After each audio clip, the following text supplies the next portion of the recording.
का Meghalaya BJP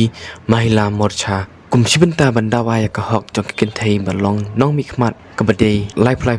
lapelong ya jing perta pendam ya ka kongres bat kiwe parti liang persa haringkat kiplakat kabah pelong hakan dailat selong bailam ru ka kong arina nyota ka state president BJP mahila morcha meghalaya ka kong priam bada bla bat kiwe kilong kme kilami syakmat ban perta ya ka jing persa jongki naka parti liang persa kapa kimla banya menjurlang ya ka hok kiken thai badai banyo banlong kinong mikman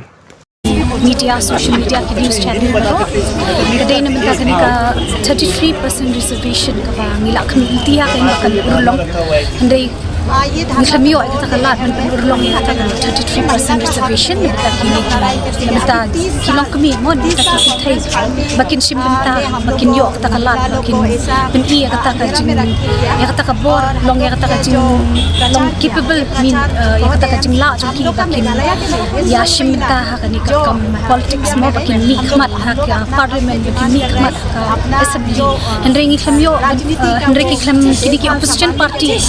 iklam support bagi kempas ini ka bill mo khamyarap ini bangin yo ay kalat kaniti te nakataka daw mangi kum ki nong mi khmat jong ka BJP party ki mahila kum ki long kami kin thai jong ka state BJP Meghalaya ni wan matakas ni ba ni wan banian persya ba bandawa ya kata ka jingle persya jong ki opposition party bagi aila bagi ka bill long bakin pas kani ka bill bat bangin yo ay katakalat kata ka 33% reservation nam tak long kami kan long ka long tingi yang persya mangi na ko party BJP bat kiwi ki long kami halor jong ka issue Rai kini ke bil balat layu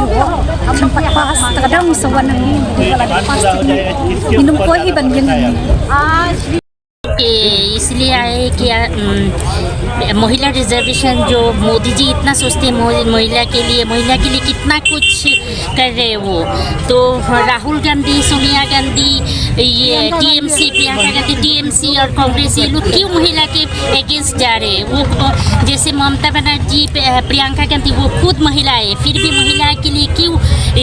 इन लोग का ये सोच है वही हम लोग प्रोटेस्ट करना चाहते हैं वही हम लोग चाहते हैं कि मोदी बिल सैंक्शन हो बिल को लेके ये लोग क्यों अगेंस्ट हो रहे वही हम लोग प्रोटेस्ट करना तो मोदी जी महिलाओं के लिए कितना कुछ कर रहे हैं वो